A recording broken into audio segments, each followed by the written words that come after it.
নমস্কাৰ প্ৰিয় দৰ্শক, মই এষ্ট্ৰলজাৰ ডক্টৰ মঞ্জুশ্ৰী আপোনালোক সকলোকে মোৰ আন্তৰিক শুভেচ্ছা জ্ঞাপন কৰিলোঁ আৰু মোৰ দৈনিক ৰাশিফলৰ অনুষ্ঠানটিলৈ আপোনালোক সকলোকে স্বাগতম জনালোঁ।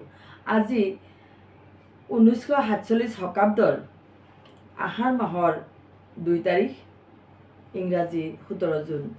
আজি সূৰ্যোদয় 4:54:26।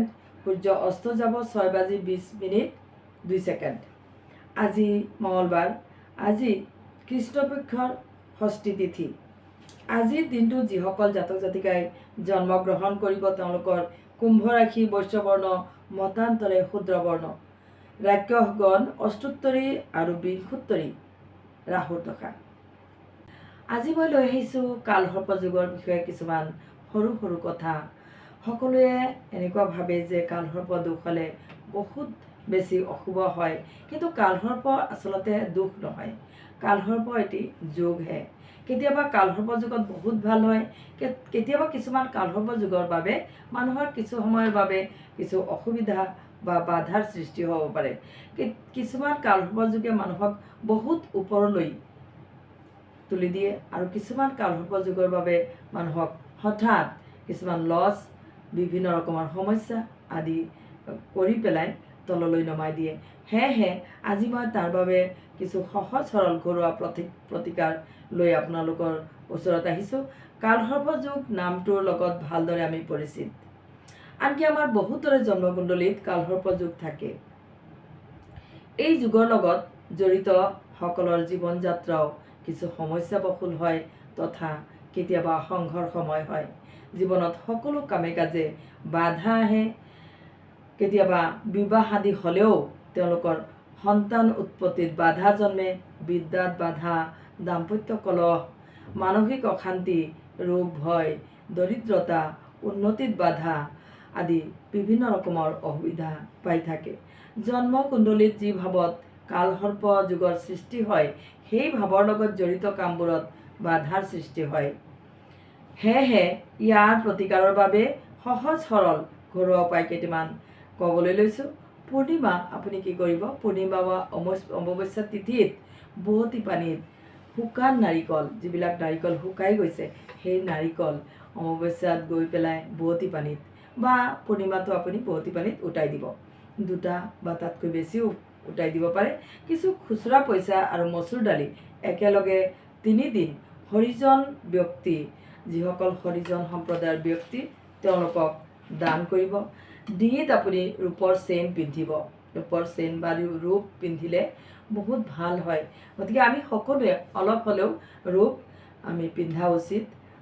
আৰু সোণ বা ৰূপৰ বল বনাই আপুনি সৰু টেমা এটাত ভৰাই সৰুকৈ আপুনি এটা টেমা ল'ব। তাত আপুনি সোণ বা ৰূপৰ বলটো একদম গোটা হ'ব লাগিব। বলটো ভিতৰত খোলা হ'ব নালাগে। তেনেকুৱা বল এটি বনাই লৈ আপুনি পকেটত ৰাখিব। য'তেই আপুনি যাওক নেযাওক আপোনাৰ লগতেই থাকিব। মন্দিৰত কেশৰ আৰু চন্দন দান কৰিব।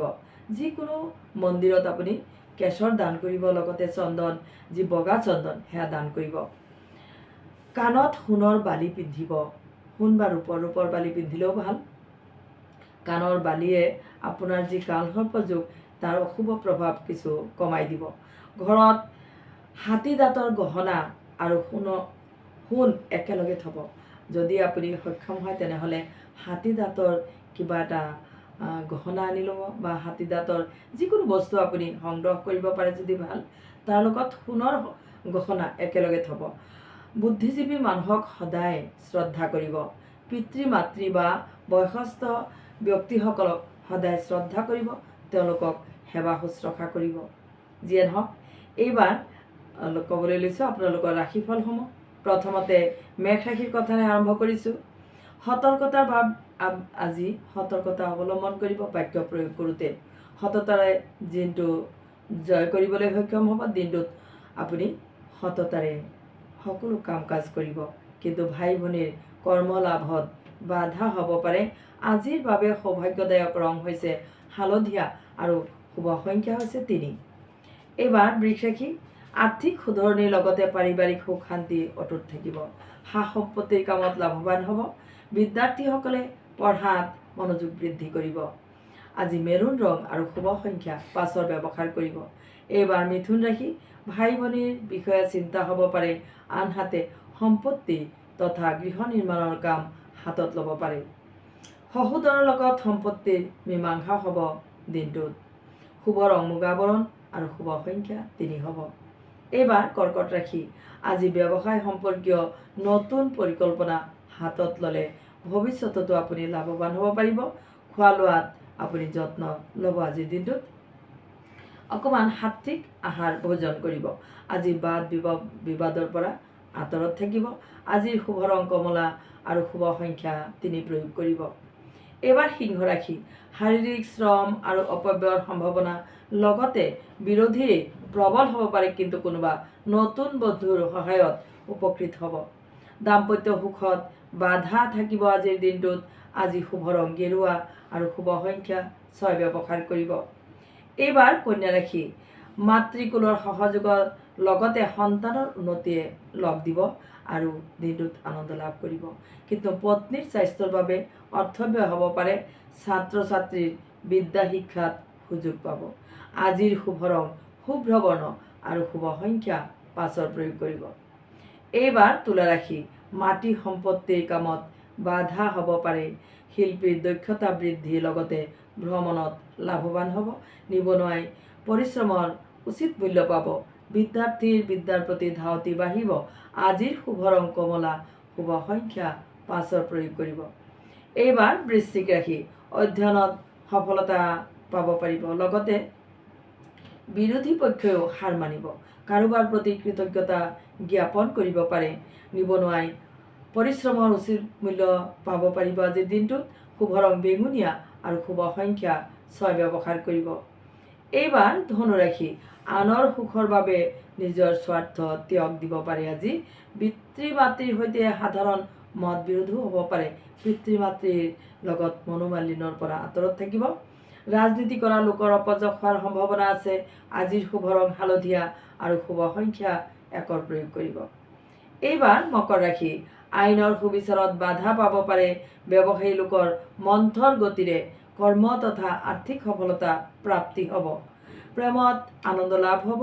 আজিৰ বাবে শুভ ৰং গুলপীয়া আৰু শুভ সংখ্যা 6 হ'ব। এইবাৰ কুম্ভ ৰাশি সন্তানৰ কৃতিত্বই আনন্দ দিব পাৰে। আজিৰ দিনটোত কিন্তু সন্তানৰ ওপৰত আজি সুনজৰ দিব, কিয়নো কুসংগৰ লগত পৰি মতিভ্ৰষ্ট হ'ব পাৰে। লগতে ভক্তিমূলক কৰ্মৰ প্ৰতি আজিৰ দিনটোত অকণমান মনোযোগ দিব। অবৈধ প্ৰেমৰ প্ৰতি আকৰ্ষিত হ'ব পাৰে, সতৰ্ক থাকিব। আজিৰ বাবে শুভ ৰং শুভ্ৰ বৰ্ণ আৰু শুভ সংখ্যা 9 হ'ব। এইবাৰ শেষৰ ৰাশি মীন ৰাশিৰ কথা কওঁ। শিল্প কামত জড়িত লোকসকলৰ কৰ্মকুশলতা বৃদ্ধি হ'ব। কল্পনা আৰু আশা একেলগে জাগিব। বিদ্যাত বাধা হ'ব পাৰে। আজিৰ শুভ ৰং সোণালী, শুভ সংখ্যা 2 হ'ব।